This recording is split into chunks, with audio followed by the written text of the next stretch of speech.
ശുദ്ധാക്ഷരങ്ങളിലേക്ക് സ്വാഗതം.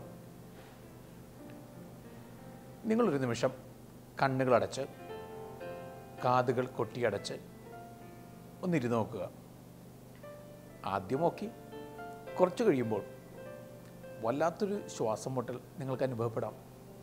കണ്ണ് കാണാതെ, കാത് കേൾക്കാതെ, ഒരു സ്വരവുമില്ലാതെ ഇരുൾക്കീറിൻ്റെ ഏതോ ലോകത്ത് അങ്ങനെ കുറച്ച് കഴിയുമ്പോൾ നിങ്ങൾ അസ്വസ്ഥരായി മാറിയെന്ന് വരാം. അങ്ങനെയാണെങ്കിൽ ജീവിതകാലം മുഴുവൻ കണ്ണില്ലാതെ കാത് കേൾക്കാതെ ജീവിക്കുന്നവരുടെ അവസ്ഥയെക്കുറിച്ച് നിങ്ങൾ എന്തെങ്കിലും ചിന്തിച്ചു നോക്കിയിട്ടുണ്ടോ? ചിന്തിക്കേണ്ട ആവശ്യം നിങ്ങൾക്ക് വന്നിട്ടില്ല. കാരണം നിങ്ങളുടെ കണ്ണ് തുറന്നിരിക്കുന്നു, നിങ്ങളുടെ കാത് തുറന്നിരിക്കുന്നു. ഇനി കണ്ണടയുകയോ കാതടഞ്ഞു പോവുകയോ ചെയ്യുന്ന സമയത്ത് അന്ന് നിങ്ങൾ ഇത്തരക്കാരുടെ വ്യഥ മനസ്സിലാക്കിയെടുത്തേക്കും. 88 വർഷങ്ങൾ കണ്ണ് കാണാതെ കാത് കേൾക്കാതെ ജീവിച്ച് എന്ന ലോകത്തിൻ്റെ കണ്ണും കാതും അധരങ്ങളുമായി മാറിയ ഒരാൾ. ആ വ്യക്തിയെക്കുറിച്ച് ഒരുപാട് പേർ ഒരുപാട് സ്ഥലങ്ങൾ പറഞ്ഞിട്ടുണ്ട്. എന്നാൽ വീണ്ടും പറയാതെ വയ്യ. ഈ പുതുവർഷത്തിലെ ആദ്യ ദിനങ്ങളിൽ പറയുന്നത് ഹെലൻ കെല്ലറെക്കുറിച്ചാണ്. എൻ്റെ കയ്യിലുള്ളതാകട്ടെ ഹെലൻ കെല്ലറെക്കുറിച്ച് സോഫിയ ബുക്സ് പുറത്തിറക്കുന്ന A+ ഇൻ ലൈഫ് എന്ന പുസ്തകം. ജിൻഡോ മാത്യു സമാഹരിച്ചിരിക്കുന്ന ഹെലൻ കെല്ലറുടെ ജീവിതത്തിൻ്റെ കുറിപ്പുകൾ, ജീവിതത്തിൻ്റെ മുദ്രകൾ. സുന്ദരമായിരിക്കുന്നു. സുന്ദരമായൊരു വ്യക്തിത്വത്തെ ലാളിത്യമാർന്ന ഭാഷയിൽ ജിൻഡോ മാത്യു അവതരിപ്പിക്കുന്നു. 88 വർഷങ്ങൾ ജീവിച്ചിരുന്നു എന്നുള്ളതല്ല ഈ ജീവിതത്തിൻ്റെ സുഹൃതം. ജീവിക്കുന്ന സമയത്തൊക്കെയും ജീവനേകി ശരിക്കും എരിഞ്ഞ് വെട്ടമേകുന്ന മെഴുകുതിരി പോലെ അങ്ങനെയൊക്കെ ജീവിക്കുന്നതാണ് പുണ്യം എന്ന് പറയുന്നത്. അതുകൊണ്ട് തന്നെ ഇവരെക്കുറിച്ച് ഒരു ഗ്രന്ഥകാരൻ എഴുതിയത് 8ാമത്തെ ലോകാത്ഭുതം എന്നാണ്. മറ്റൊരാൾ എഴുതി അമേരിക്കയിൽ 2 അത്ഭുതങ്ങളാണുള്ളത്. ഒന്ന് ഹെലൻ കെല്ലർ, പിന്നെ നയാഗ്ര വെള്ളച്ചാട്ടം. പലരും ഇവരെ ഇത്രയ്ക്കേറെ പ്രകീർത്തിച്ച് എഴുതാൻ കാരണം എന്താണ്? ജീവിതം അതുപോലെയായിരുന്നു. ഈ 88 വർഷങ്ങളുടെ ജീവിതത്തിനിടയിൽ കണ്ണ് കാണാത്ത, കാത് കേൾക്കാത്ത, ഒന്നും മിണ്ടാത്ത വ്യക്തി 39 രാജ്യങ്ങളിലൂടെ സഞ്ചരിച്ചു. 12 മികവുറ്റ പുസ്തകങ്ങൾ എഴുതി. സാധാരണ കുട്ടികളോടൊപ്പം പഠിച്ച് സാധാരണക്കാരെ വെല്ലുന്ന പ്രകടനത്തോടുകൂടി പരീക്ഷകളൊക്കെ പാസ്സായി. പിന്നെ ഓരോ ചലനത്തിലും പ്രചോദനം നിറച്ചു വെച്ച് ജീവിതത്തിൻ്റെ പ്രതീകമായി ജീവിച്ചു. ഇത്രയും പറഞ്ഞു കഴിയുമ്പോൾ കണ്ണുള്ളവരെ, കാതുള്ളവരെ, ശരീരത്തിൽ ഒരംഗഭംഗവും സംഭവിക്കാത്തവരെ നിങ്ങളെന്താണ് ചെയ്തിട്ടുള്ളത് നിങ്ങളുടെ ജീവിതം കൊണ്ട് എന്നൊരു ചോദ്യം അറിയാതെ കുസൃതിയോടുകൂടി വരുന്നുണ്ട്. ആ ചോദ്യം ആദ്യം ഞാൻ എന്നോടാണ് ചോദിക്കുക. ഇത്രയും നാളത്തെ ജീവിതം കൊണ്ട് എന്ത് നേടി, എന്ത് കൊടുത്തു? പണ്ടത്തെ ഒരു അമേരിക്കൻ പ്രസിഡന്റ് പറഞ്ഞതുപോലെ അമേരിക്ക നിങ്ങൾക്ക് എന്ത് തന്നു എന്നല്ല ചിന്തിക്കേണ്ടത്, നിങ്ങൾ അമേരിക്കയ്ക്ക് എന്ത് നൽകി, ജീവിതം നിങ്ങൾക്ക് എന്ത് തന്നു എന്ന് ചിന്തിച്ച് വിഷമിക്കേണ്ട. ജീവിതത്തിന് ഒരു ഗിഫ്റ്റ് പോലെ നിങ്ങളെന്ത് നൽകി? ആ ചോദ്യത്തോടു കൂടി തുടങ്ങാം. കണ്ണും കാതുമില്ലാതെ ജീവിച്ച ഹെലൻ കെല്ലറുടെ ജീവിതം, അത് കണ്ണും കാതും തുറന്ന് തന്നെ നോക്കണം. 19ാം മാസത്തിലാണ് ഒരു അത്യാഹിതം പോലെ അസുഖം വരിക, ഒരുതരം മഞ്ഞപ്പിത്തം. പിന്നെ കാഴ്ചയില്ലാത്ത, കേൾവിയില്ലാത്ത ഒരാളായി ആ കുഞ്ഞ് രൂപാന്തരപ്പെടുന്നു. അവൾക്ക് പുതുജന്മത്തിൻ്റെ വാതിൽ തുറന്നിടുന്നത് ഗ്രഹാം ബെല്ലാണ്. ഗ്രഹാം ബെല്ലിനെ കുറിച്ച് ഞാൻ പ്രത്യേകിച്ച് പറയേണ്ട ആവശ്യമില്ല. നമ്മൾക്കെല്ലാവർക്കും സുപരിചിതനായ വ്യക്തി, ടെലഫോൺ എന്ന വലിയ ലോകത്തേക്ക് ആളുകളെ നയിച്ച വ്യക്തി. ഇനി ഇദ്ദേഹം ടെലഫോൺ കണ്ടുപിടിച്ചത് പോലും കേൾവിശക്തി കുറഞ്ഞവരെ സഹായിക്കാനുള്ള അദ്ദേഹത്തിൻ്റെ ശ്രമങ്ങൾക്കിടയിലാണ് എന്ന കാര്യം ഓർക്കണം. ഇനി കേൾവിശക്തി ഇല്ലാത്ത ഒരാളെയാണ് ഇദ്ദേഹം ഭാര്യയായി സ്വീകരിച്ചത് എന്നതും ഒരു കൗതുക കാഴ്ചയാണ്. ഇദ്ദേഹമാണ് ഇവൾക്ക് പഠന സാധ്യതകൾ തെളിയിച്ചുകൊണ്ട് പുതിയൊരു വാതിൽ തള്ളി തുറന്നിടുക. കാഴ്ചയും കേൾവിയില്ലാത്ത കുട്ടികളെ പഠിപ്പിക്കുന്ന പെർക്കിൻസ് എന്ന സ്ഥാപനവുമായി ബന്ധപ്പെടാനായിട്ട് ഹെലൻ കെല്ലറുടെ മാതാപിതാക്കളെ സഹായിച്ചത് ഇദ്ദേഹമാണ്. ഈ സ്ഥാപനത്തിൽ നിന്നാണ് മാലാഖയെ പോലെ ഒരാൾ അവളുടെ ജീവിതത്തിലേക്ക് പ്രവേശിക്കുക. An Sullivan. ആൻ സള്ളിവൻ വരുന്ന ദിവസത്തെക്കുറിച്ച് ഹെലൻ കെല്ലർ പിന്നീട് കുറിക്കുന്നത് ഇങ്ങനെയാണ്: എൻ്റെ ആത്മാവിൻ്റെ ജന്മദിനമായിരുന്നു അന്ന്. ആ ദിവസത്തിനു മുമ്പ് ഹെലൻ കെല്ലർ ഉണ്ടായിരുന്നില്ല. അന്ന് ജനിച്ചു, അതിനുമുമ്പ് ആരും ഉണ്ടായിരുന്നില്ല എന്നാണ് സ്വയം അവർ സാക്ഷ്യം നൽകുക. ഒരു ടീച്ചറെക്കുറിച്ചുള്ള വിദ്യാർത്ഥിനിയുടെ ഏറ്റവും സുന്ദരമായ രേഖപ്പെടുത്തലായിട്ട് അത് മാറുന്നു. ഇവർ മുറിയിലേക്ക് വന്നപ്പോൾ ഹെലൻ കെല്ലർ എന്ന തീർത്തും അനുസരണയില്ലാത്ത വാശിയുള്ള കുട്ടി എല്ലാ വാശിത്തരങ്ങളുമായിട്ട് അങ്ങനെ ഇരിക്കുകയായിരുന്നു. ഭക്ഷണം കഴിക്കുമ്പോൾ എല്ലാം ചിതറിച്ച് കളയും. സ്പൂൺ ഉപയോഗിക്കില്ല, ഫോർക്ക് ഉപയോഗിക്കില്ല. ഒരുതരം വാശി. കണ്ണില്ലാത്ത കുഞ്ഞല്ലേ, കേൾക്കാത്ത കുഞ്ഞല്ലേ, അതിനെ പഠിപ്പിക്കാൻ ആരും ശ്രമിച്ചിട്ടില്ല. പറയുന്നതൊക്കെ ചെയ്തു കൊടുക്കുകയായിരുന്നു. പക്ഷേ ആനി സള്ളിവൻ എന്ന ടീച്ചർ ഒരു കാര്യം മനസ്സിലാക്കി: ഇവളെ പഠിപ്പിക്കേണ്ടത് ആദ്യം അക്ഷരമല്ല, ആദ്യം പഠിപ്പിക്കേണ്ടത് അനുസരണയാണ്. അനുസരണ പഠിപ്പിച്ചാലേ അക്ഷരം പഠിപ്പിക്കാൻ പറ്റുകയുള്ളൂ. സത്യമാണത്. ഡിസിപ്ലിൻ, ഡിസൈപ്പിൾ എന്നീ രണ്ട് പദങ്ങൾ ഉടലെടുക്കുന്നത് സെയിം മൂലപദത്തിൽ നിന്നാണ്. അതിൻ്റെ അർത്ഥം എന്താണ്?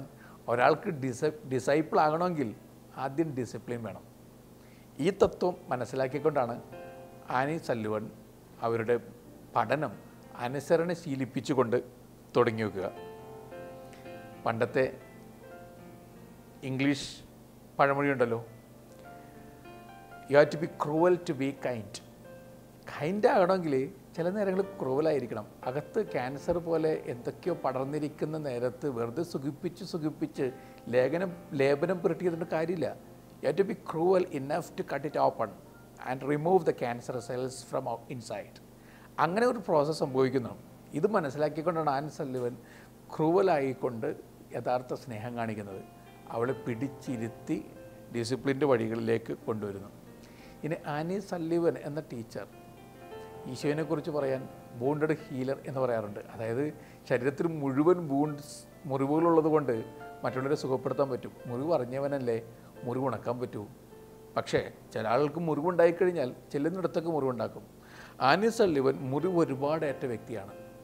നന്നേ ചെറുപ്പത്തിൽ മാതാപിതാക്കൾ നഷ്ടപ്പെട്ടു പോയി, അനാഥ. പിന്നെ ഒരു സഹോദരൻ മാത്രം, അവനും മരിച്ചു. പിന്നെ ഒറ്റക്ക് ജീവിക്കുന്ന അവർക്ക് കണ്ണിൻ്റെ കാഴ്ചയും നഷ്ടപ്പെട്ടു. പന്തയായിരുന്നു. പതുക്കെ പൂർണ്ണമായും നഷ്ടപ്പെടാതിരുന്ന കാഴ്ച തിരികെ കിട്ടുകയായിരുന്നു. ഇതിനിടയിൽ കിണഞ്ഞ് പരിശ്രമിച്ച് പഠിച്ച് ക്ലാസ് ടോപ്പറായി. അങ്ങനെ വിജയിച്ച് അവർ മുന്നോട്ട് നീങ്ങി. അപ്പോൾ ജീവിതത്തിൽ ഒരുപാട് നൊമ്പരം ഏറ്റുവാങ്ങിയ വ്യക്തി, മുറിവുകളൊക്കെ തിരുമുറിവുകളാക്കി മാറ്റി പ്രതിഷ്ഠിച്ച് മുറിവുകളിലൂടെ പുഴ ഒഴുകുവാനായിട്ട് അനുവദിച്ച വ്യക്തി. അങ്ങനെ ചെയ്ത ഒരാൾക്ക് ഇനി ഹെലൻ കെല്ലറെ ഇരുട്ടിൽ നിന്നും വെട്ടത്തിലേക്ക് നയിക്കാൻ പറ്റും. യഥാർത്ഥ ഗുരുവായി അവതരിക്കുകയാണ്. ഗുരു ആരാണ്? അഞ്ജനം എഴുതുന്നയാളാണ്. കണ്ണുകളിൽ പുതിയ കാഴ്ചയുടെ അഞ്ജനം എഴുതുന്നയാൾ, ഇരുട്ടിൽ നിന്നും വെട്ടത്തിലേക്ക് നയിക്കുന്നയാൾ. ഇതൊക്കെയായി ആൻ സള്ളിവൻ മാറുന്നു. ഇനി അന്ധതയും ബാധിര്യവും ഒക്കെ ഉള്ള ഒരാളെ എങ്ങനെയാണ് പഠിപ്പിക്കുക? നമുക്കൊരു പക്ഷെ മനസ്സിലാക്കാത്ത ചില ഭാഷകളുണ്ട്. ഹെലൻ കെല്ലറെ ആൻ സള്ളിവൻ പഠിപ്പിച്ചത് അവളുടെ കൈകളിൽ സ്പർശിച്ചുകൊണ്ടാണ്. ഒരു ഉദാഹരണത്തിന്, തള്ളവിരലിൽ സ്പർശിക്കുമ്പോൾ ആ എന്ന് പറയും, ചെറുവിരലിൽ സ്പർശിക്കുമ്പോൾ അമ്മ എന്ന് കൂട്ടി വായിക്കുന്ന മട്ടിലെ. പക്ഷേ അതാണ് അർത്ഥം എന്നെങ്ങനെ മനസ്സിലാക്കും? അത് മനസ്സിലാക്കി കൊടുക്കുവാൻ വേണ്ടി ദീർഘനാളത്തെ ശ്രമം വേണ്ടി വന്നു. വാട്ടർ എന്ന പദമാണ് അർത്ഥം മനസ്സിലാക്കി ആദ്യമായി ഹെലൻ കെല്ലർ ഉച്ചരിക്കുക. പിന്നെ ഹെലൻ കെല്ലർക്കൊരു പ്രത്യേകത ഉണ്ടായിരുന്നു. ഈ കണ്ണുകളും മറ്റും പ്രവർത്തിക്കാത്തത് കൊണ്ട് അവളുടെ ബുദ്ധിശക്തി അന്യതര സാധാരണമായ വിധത്തിൽ പ്രവർത്തിച്ചിരുന്നു. അങ്ങനെ സംഭവിക്കാറുണ്ട്. ശരീരത്തിന് വൈകല്യം വന്ന ചിലർക്ക് ഓർമ്മശക്തി, ബുദ്ധിശക്തി ഇതൊക്കെ വളരെ കൂടുതലായിരിക്കും. ഇവിടെ സംബന്ധിച്ചിടത്തോളം അസാമാന്യമായ വേഗത്തിൽ കാര്യങ്ങൾ ഓർത്തെടുക്കുവാൻ പറ്റുമായിരുന്നു. ആ ഓർത്തെടുക്കുവാനുള്ള കപ്പാസിറ്റി ഉപയോഗിച്ചുകൊണ്ട് ഒന്നൊന്നായി പദങ്ങളൊക്കെ പഠിച്ച് പിന്നെ പഠനത്തിൽ മികവ് പുലർത്തുന്ന വ്യക്തിയായി മാറുന്നു. ചിരി എന്തെന്ന് പഠിച്ചെടുക്കുവാൻ അവൾക്ക് പറ്റുന്നില്ല. കാരണം ഇതുവരെ അവൾ ആരും ചിരിക്കുന്നത് കണ്ടിട്ടില്ല. എല്ലാവരും ദുഃഖം തളം കെട്ടിയ മുഖത്തോടു കൂടിയല്ലേ ഈ കുഞ്ഞിൻ്റെ അടുത്ത് വന്നിട്ടുള്ളത്. ചിരി എങ്ങനെ പഠിപ്പിക്കും? ആനി സള്ളിവൻ ഇവളെ ഇക്കിളി ഇട്ടുകൊണ്ട് ആ ഇക്കിളിപ്പെടുത്തപ്പെടുന്ന അവസ്ഥയിൽ ഇവൾ പൊട്ടിച്ചിരിക്കാൻ ശ്രമിക്കുന്ന ആ ശരീരഭാഷ ഉണ്ടായപ്പോൾ അതോടെ ഇതാണ് ചിരി. വീണ്ടും മറ്റൊരു പദം പഠിപ്പിച്ചു കൊടുക്കണം, സ്നേഹം. എന്താണ് സ്നേഹം? ഇവളുടെ ശരീരത്തിൽ എഴുതിക്കൊണ്ടാണ് ഓരോ കാര്യങ്ങളും പഠിപ്പിച്ചു കൊടുക്കാൻ ശ്രമിക്കുക. അവർ ക്രിസ്മസ് ദിനത്തിലാണ് ഈ ചോദ്യം ഉണ്ടായത്, എന്താണ് സ്നേഹം? ഹെലൻ കെല്ലർ അവൾക്ക് കിട്ടിയ സമ്മാനം പൊതികളുമായിട്ട് അങ്ങനെ നിൽക്കുമ്പോൾ, സമ്മാനം അധികം കിട്ടാതിരുന്നൊരു പെൺകുഞ്ഞ് അവളൊരു ചെറിയ മ്ലാനവദനയായി അങ്ങനെ നിൽക്കുന്നു. ഇവളുടെ ദുഃഖം ഹെലൻ കെല്ലർ ഒപ്പിയെടുക്കുന്നുണ്ട്. കാണാൻ പറ്റാത്ത ഒരാൾക്ക് ചിലപ്പോൾ സ്പർശം കൊണ്ട് പോലും തിരിച്ചറിയാൻ പറ്റും. ഹെലൻ കെല്ലർ അങ്ങനെ തിരിച്ചറിയുന്നുണ്ട്. തൻ്റെ ഒരു ഗിഫ്റ്റ് അവൾക്ക് കൊടുക്കുന്നു. ഉടൻ തന്നെ ആനി സള്ളിവൻ പഠിപ്പിക്കുന്നു, ഇതാണ് സ്നേഹമെന്ന് വെച്ചാൽ. അവൾ ക്രിസ്മസ് ദിനത്തിൽ പിറക്കുന്ന കരുണയാണ് സ്നേഹം. അങ്ങനെ ഓരോരോ പാഠങ്ങൾ പഠിപ്പിച്ചുകൊണ്ടേ ഇരിക്കുന്നു. വീണ്ടും ഇവൾ പല പല ചോദ്യങ്ങൾ എഴുതി ചോദിക്കാൻ തുടങ്ങി. വിശ്വാസം എന്താണ്? വിശ്വാസം ആഴപ്പെടുത്തുന്നത് എങ്ങനെയാണ്? ഫിലിപ്സ് ബ്രൂടെക്സ് എന്ന് പറയുന്ന ഒരു ബിഷപ്പുമായി കത്തിടപാടുകൾ നടത്താൻ തുടങ്ങി. അദ്ദേഹം വിശ്വാസത്തെക്കുറിച്ച് ഒരപ്പൻ മകൾക്ക് എഴുതി കൊടുക്കുന്ന പോലെ ധാരാളം കാര്യങ്ങൾ പറഞ്ഞു കൊടുക്കുന്നു. അപ്പോൾ ഹെലൻ കെല്ലറുടെ പ്രതികരണം ഇങ്ങനെയാണ്, ശരിക്കും വിശ്വാസത്തിൽ ആഴപ്പെട്ട് കഴിഞ്ഞാൽ നമ്മളുടെ എരിയുന്ന ദീപത്തിൽ നിന്നും ധാരാളം പേർക്ക് മെഴുകുതിരികൾ കത്തിച്ചെടുക്കാൻ പറ്റും. ഈ ഒരു ആത്മവിശ്വാസവും വിശ്വാസവും ചേർന്ന പ്രതീകമാണ് ഹെലൻ കെല്ലർ. റാഡ്ക്ലിഫ് എന്ന പ്രശസ്തമായ യൂണിവേഴ്സിറ്റി, അവിടെ പഠിക്കണം. പക്ഷേ സാധാരണ കുട്ടികൾ പഠിക്കുന്നൊരിടമാണത്. അവിടെ കണ്ണില്ലാത്ത, ചെവി കേൾക്കാത്ത, സംസാരിക്കാത്ത ഒരാൾക്ക് പഠിക്കാൻ പറ്റുകയില്ല. അതുകൊണ്ട് തന്നെ 5 വർഷക്കാലമെങ്കിലും പഠിച്ചാലേ എൻട്രൻസ് എക്സാം പാസ്സാകൂ എന്ന് അധികാരികൾ പറഞ്ഞു തുടക്കത്തിൽ തന്നെ. ഒരിക്കലും സാധിക്കാത്തൊരു കാര്യം എന്ന മട്ടിൽ ആനി സള്ളിവനും ഹെലൻ കെല്ലറും പക്ഷേ അസാധാരണമായത് സാധാരണമായി തീരുമെന്ന് അങ്ങനെ അത്ഭുതം സംഭവിക്കുമെന്ന് ഉറച്ചു വിശ്വസിക്കുന്ന വ്യക്തികളാണ്.